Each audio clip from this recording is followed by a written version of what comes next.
Dites au journal Le Messager que nous ne sommes pas du tout foutus. Les Camerounais ne sont pas foutus. C'est le président Paul Biya qui, en déclarant sa candidature, est lui-même foutu.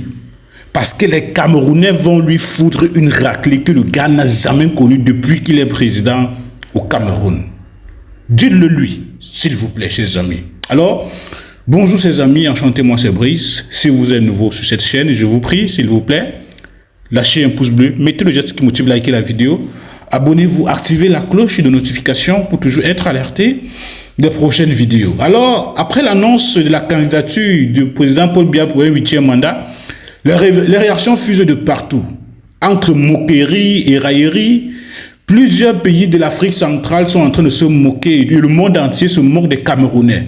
Comment est-ce que, à 93 ans, un président, un citoyen camerounais voudrait encore briguer un 8e mandat pour terminer à l'âge de 100 ans?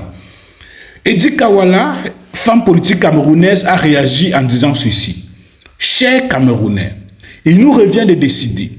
Petit rappel, ceux qui contrôlent cette candidature contrôlent aussi le trio de la fraude électorale, Elections Cameroun, le MINAT, le Conseil constitutionnel. Nous avons deux choix, deux points. Continuer à faire la même chose depuis plus de 30 ans ou penser en dehors de leur cadre, c'est entre nos mains. Edith Kawala. Chers amis, ce que nous disons ici, c'est que le président Paul Biya n'aurait pas dû déclarer sa candidature. Parce que, comme je disais, le journal Messager, nous ne sommes pas du tout foutus. Pourquoi? Parce que ce qui, je pourrais dire aux Camerounais, c'est que si vous osez donner au président Paul Biya un 8e mandat, il y aura des choses qui ne pourront pas changer. Le président du Conseil économique et social, M. Ayang Luc, sera toujours à ce poste. Parce que depuis que le Conseil économique et social a été ouvert au Cameroun, avant que le président Paul Biya n'entre au pouvoir, jusqu'à aujourd'hui, c'est le même directeur qui, c'est la même personne qui gère cette institution. J'aimerais me répéter, s'il vous plaît. Vous connaissez le Conseil économique et social du Cameroun, non? Dirigé par M. Ayang Luc. Avant que le président Paul Biya n'accède à la magistrature, Ayang Luc était, n'est-ce pas, toujours Conseil économique et social. Aujourd'hui, le président Paul Biya veut briguer un 8e mandat. Ayang Luc est toujours au pouvoir. Si vous osez donner votre voix au président Paul Biya, il sera toujours là. Monsieur Famdongo, ça fait peut-être 21, je crois que ça fait 21 ans qu'il a la tête du ministère de l'Enseignement supérieur. Vous-même, les étudiants, là, il y a quelque chose qui change dans l'enseignement supérieur, il sera toujours là, jusqu'en 2032. Si vous donnez votre voix au président Paul Biya, en cette année électorale, vous aurez toujours le président de l'Assemblée nationale, M. Kavaye Djibril, qui risquerait toujours d'être le président de l'Assemblée nationale et rien ne changera. Si vous votez le président Paul Biya en cette année électorale, vous aurez toujours un président que vous ne voyez pas, que vous voyez simplement lorsqu'il sort pour aller à l'étranger, que la CIATV choisit de vous montrer et parfois ne vous montre pas. Vous le verrez toujours assis à la tribune pour diriger le 20 mai, sans toutefois le voir. Je continue à citer ou bien j'arrête. C'est long, hein? Je continue. Si vous votez le président Paul Biya, vous verrez, l'inflation qui est à 5% aujourd'hui en 2025 continuera toujours à augmenter, à grapper jusqu'en 2032. La situation n'est pas prête à s'arrêter. Vous comprenez ce que je veux dire? Donc, à 93 ans, lorsqu'on reste comme ça, on part raconter les histoires à ses enfants, à ses petits-enfants. À 93 ans, les gens qui sont en train de conseiller le président, à pousser le président à se faire réélire, ils ont humilié le président, ils ont mal conseillé le président. Certaines langues se posent même la question, est-ce qu'il est même au courant qu'il est candidat à l'élection présidentielle? Ce sont des gens qui sont en train de poser cette question. C'est la raison pour laquelle vous verrez sur la toile, sur Internet, des gens dire, nous voulons une vidéo qui demande, où le président s'exprime et dit qu'il veut être candidat lui-même. Parce qu'on ne veut pas des candidatures par procuration. C'est la raison pour laquelle Jean-Pierre Bekolo, ce cinéaste, a dit que cette candidature était un deepfake. Il dit ceci, écoutons. Bienvenue dans le tout premier pays dirigé depuis les nuages, par Jean-Pierre Bekolo. Après avoir été président d'un pays qui se fait appeler le continent, Paul Biya est désormais président du clan, entre parenthèses, les nuages. Bienvenue dans le tout premier pays dirigé depuis les nuages, littéralement. Le Cameroun vient d'inaugurer un régime de la République virtuelle du Cameroun. Ici, le pouvoir ne s'exerce plus sur cette terre, mais en ligne. Dans un espace flottant entre les groupes WhatsApp, Facebook, Twitter ou les photos retouchées sur Photoshop. Pendant les années, le régime de Paul Biya a diabolisé les réseaux sociaux, taxé les activistes et les politiciens de Facebook. Et voilà que Paul Biya est devenu lui-même un politicien de Facebook. Aujourd'hui, c'est par une candidature virtuelle émise depuis le côté obscur du numérique d'un Paul Biya invisible que les apprentis sorciers d'Internet tentent de reconduire le chef de l'État. Le Cameroun expérimente ainsi une démocratie virtuelle où le peuple est sommé de renouveler un mandat à un avatar.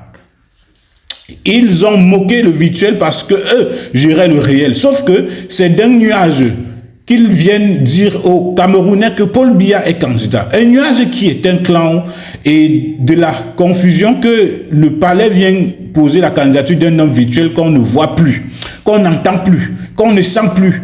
Dans un pays où la connexion est l'une des plus chères d'Afrique, devenant ainsi la première démocratie 5G, sans réseau. Pourquoi ce soudain intérêt, ces dirigeants, pour le virtuel? Parce qu'ils ont peur du réel, peur d'affronter le peuple, peur de la rue, peur d'être démasqués. Dans cette guerre entre le peuple réel et le président virtuel, la République est désormais gouvernée à distance, en remote, par une main qui tient la télécommande tout en voulant rester caché. Paul Biya ne parlera plus. Et quand il parlera, qui parlera vraiment? Car en réalité, Paul Biya se résume désormais à ce que on en dit, il n'est plus qu'une image, une figure fictive, un fake. Tout comme sa candidature est un fake news. Il se moquait des deepfakes.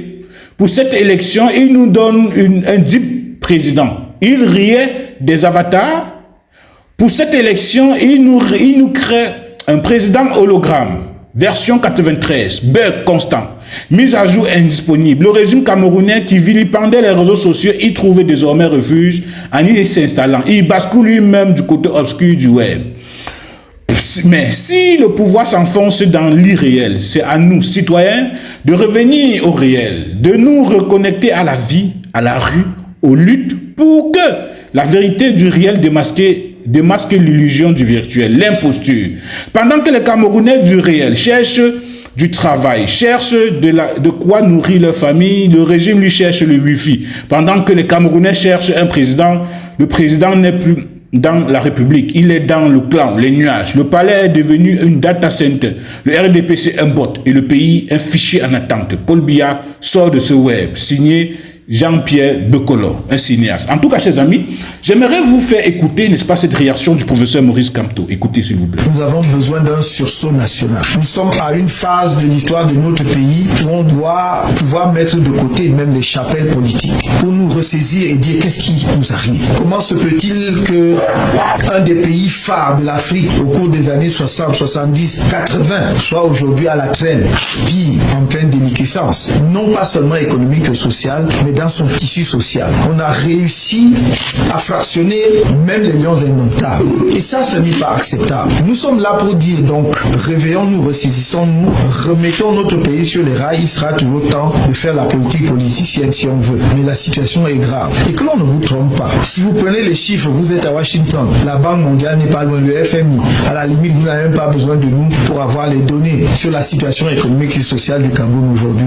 J'écoutais tout à l'heure un groupe d'experts économistes nous dérouler un tableau comparatif de la situation du Cameroun et de la Malaisie. Le Cameroun, en 1960, avait le même PIB par habitant que la Malaisie. Aujourd'hui, je crois, j'ai pu retenir les chiffres, mais le PIB de la Malaisie est multiplié et fait 10 fois, ou si je sais plus combien, 17 fois le PIB du Cameroun. 17 fois.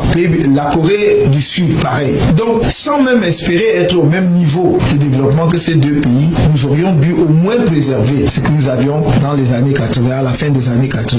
Mais même cela, nous n'avons plus. Donc ce n'est pas, je ne sais quelle sorte de critique, vaine critique pour la critique, que l'on s'attaque à ce que le régime actuellement en place fait au Cameroun. C'est un désastre. Je crois qu'eux-mêmes, je ne sais pas, il va falloir qu'à un moment donné, ils se secouent un peu pour se réveiller, pour réaliser qu'ils sont en train de mener le pays à la catastrophe. Ça n'est bon pour personne. Que l'on ne vous trompe pas en parlant de « je suis originaire de » non, c'est tout le Cameroun qui souffre. Quand vous allez à l'hôpital, on ne fait pas de distinction. Quand j'ai entendu ces fumisteries, le tribalisme ou l'ethnisme, je me suis dit où on est. Lorsque vous allez à l'hôpital, vous demandez le nom de l'infirmière ou son identité, vous remettez votre santé entre ses mains. Il ou elle peut être originaire de n'importe quelle région. Mais on veut vous faire croire que désormais, vous devez savoir d'où vient l'infirmier ou l'infirmière ou le médecin pour être sûr qu'il vient bien de votre région et que votre santé donc sera sauve. Ça n'a pas de sens. Si vous faites un accident dans la rue, vous savez, celui qui va vous ramasser ou relever, non, vous n'en savez rien. Donc arrêtons cette absurdité. Comme je l'ai dit hier, personne d'entre nous n'a choisi de naître là où il est né. Et avant d'ouvrir nos yeux, nous découvrons que nous sommes nés dans un coin du Cameroun, dans un coin de la planète.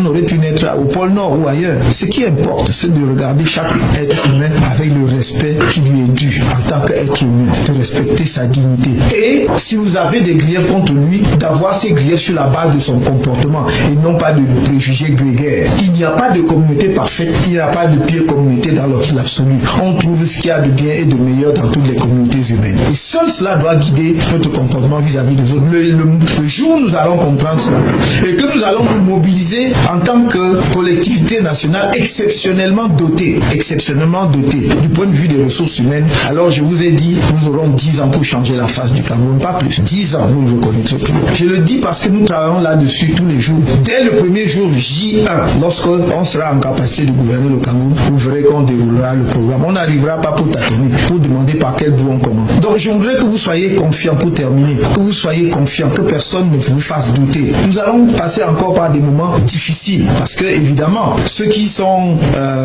comment dirais-je, tirent avantage de la dictature, de l'absence de vision, vont tout faire pour ne pas perdre les privilèges. J'allais dire, c'est tout à fait dans l'ordre naturel des choses. Mais nous devons être conscients de cela et organiser justement le combat politique en conséquence. Ce dont vous devez être sûr, c'est que ça peut encore durer, ça peut être encore difficile, mais nous allons atteindre le but. Et rien ne nous divertira par rapport à cet objectif. Pour construire un Cameroun nouveau, bon pour tout le monde, y compris pour ceux qui le détruisent aujourd'hui. C'est cela notre engagement et c'est ça notre vision du Cameroun. Nous avons un rôle particulier dans l'histoire de l'Afrique et je crois que les décennies à venir vont vous montrer ce rôle particulier que le Cameroun a. Je vous remercie et je suis entièrement remercié. Voici l'homme de la situation. Voici l'homme de la situation. Partagez, je vous en prie. À très bientôt.